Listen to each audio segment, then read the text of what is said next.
Hello বন্ধুরা, আসসালামু আলাইকুম। কেমন আছো তোমরা? আশা করি তোমরা খুবই ভালো আছো আর আল্লাহর রহমতে তোমাদের দোয়া আশীর্বাদে অনেকটাই ভালো আছি আমিও।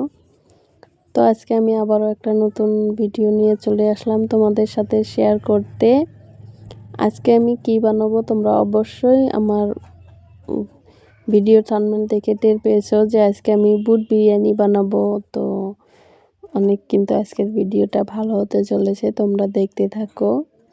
তো দেখো আমার ছোট ছোট জারগুলো কত সুন্দর, কত কিউট। কার কার এই জারগুলো ভালো লেগেছে অবশ্যই কমেন্ট করে জানিয়ে দিও। আমি সব কিছু দিয়ে দিচ্ছি, তোমরা তো দেখতেই পাচ্ছ আমি কি কি দিচ্ছি। তো এটা আলাদা করে আর বলে দিচ্ছি না, কারণ রান্নাটা সবাই কম বেশি সবাই পারে, তো যে যার মতো করে রান্না করে। তো তোমরা দেখো কত সুন্দর করে আমি রান্না করছি বুট বিরিয়ানি, শুধুমাত্র ইফতার করার জন্য। কারণ জানি না কাদের কেমন, আমার কিন্তু অবশ্যই রোজার দিনে ইফতারের সময় অল্প ঝাল ঝাল মানে খেতে ইচ্ছা করে, যত বেশি ঝাল খেতে ইচ্ছা করে। তারপর পকোড়া, এই ধরনের ঝাল বস্তু, ভাজা পোড়া বস্তু খেতে মন চায়। তো তোমরা দেখো আমি কত সুন্দর করে বানাচ্ছি। তো এবার আমি বুটটাকে আগে কষিয়ে নিয়ে তারপর চাল দিয়ে অল্প কষিয়ে নিয়ে এটাতে জল দিয়ে দিয়ে ভালো করে সিদ্ধ করে নিব, যেহেতু চালগুলো ফোটা লাগবে তাই আমি অল্প বেশি করে জল দিয়ে দিলাম।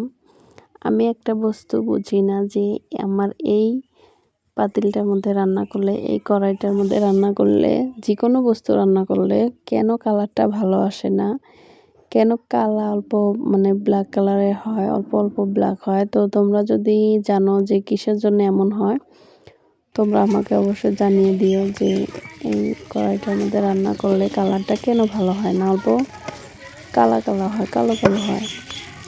কিসের জন্য হয় আমি টের পাই না, কারণ আমি যখনই রান্না করি কড়াইটা ভালো করে ধুয়ে মুছে তারপরে রান্না করি।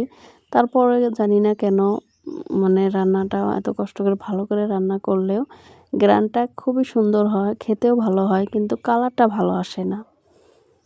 এটা আমি বুঝতে পারছি না যে কেন আসে না। এর আগেও আমি মাছ রান্না করেছি, মাংস রান্না করেছি, সব কিছুতেই মানে কালার আমার মনের মতো হয়নি, কালার ভালো হয় না। তোমরা যদি জানো যে কেন হয় না, তোমরা অবশ্যই আমাকেও জানিয়ে দিও যে কিসের জন্য আমার এমনটা হচ্ছে। তো দেখো ফাইনাল লুকটা কত সুন্দর হয়েছে আমার বুট বিরিয়ানিটা। আজকে আমি রেখে দিব ইফতারের জন্য। টাটা।